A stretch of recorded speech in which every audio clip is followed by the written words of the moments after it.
الرجيم بسم الله الرحمن الرحيم نحمده ونصلي على رسوله الكريم وعلى آله الطيبين الطاهرين ولعنة الله على أعدائهم أجمعين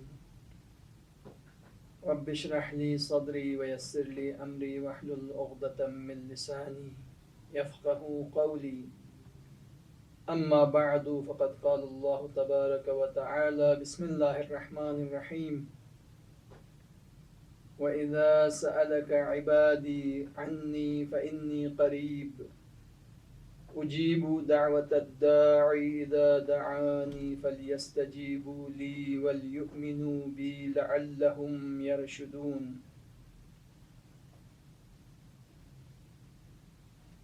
سورہ بقرہ کی آیت نمبر 186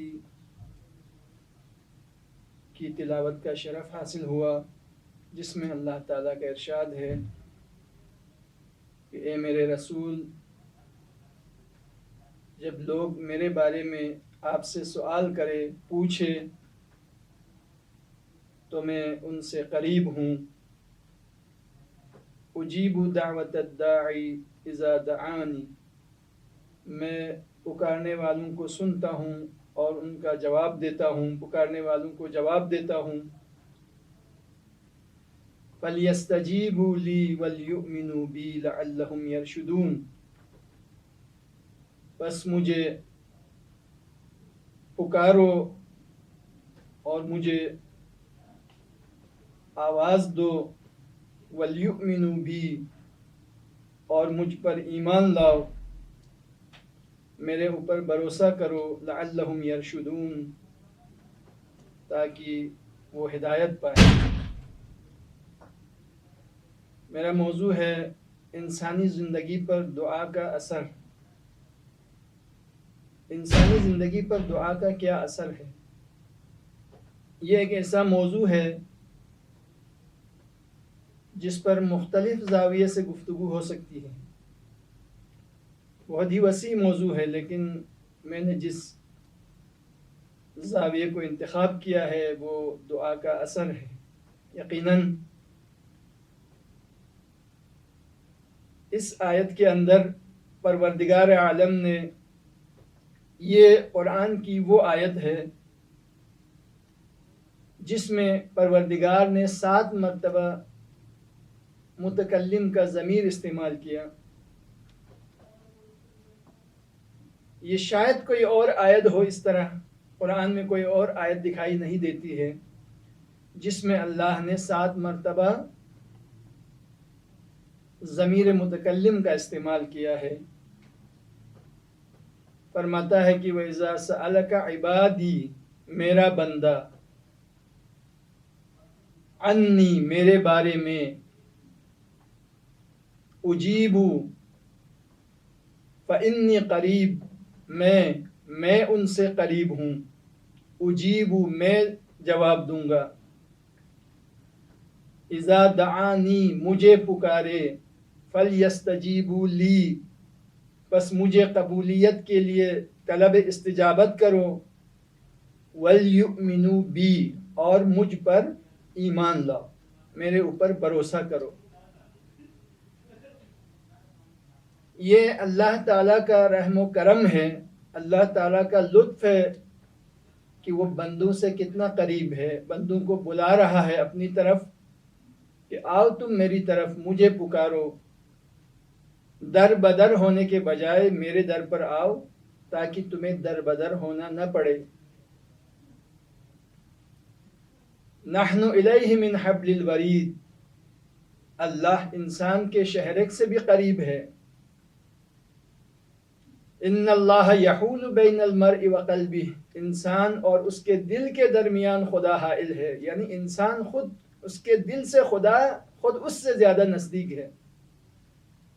خدا ہم سے کتنا نزدیک ہے، کتنا قریب ہے.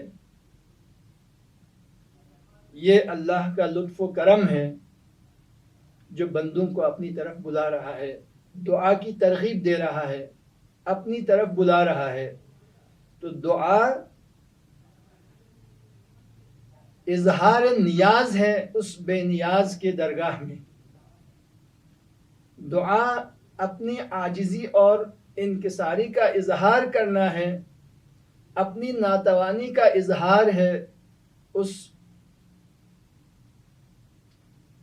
قادر علی کل شیء پروردگار کے سامنے، قوی پروردگار کے سامنے اپنی ناتوانی کا اظہار ہے، اور اپنی فقر اور تنگ دستی کا اظہار ہے اس غنی مطلق کے دربار میں۔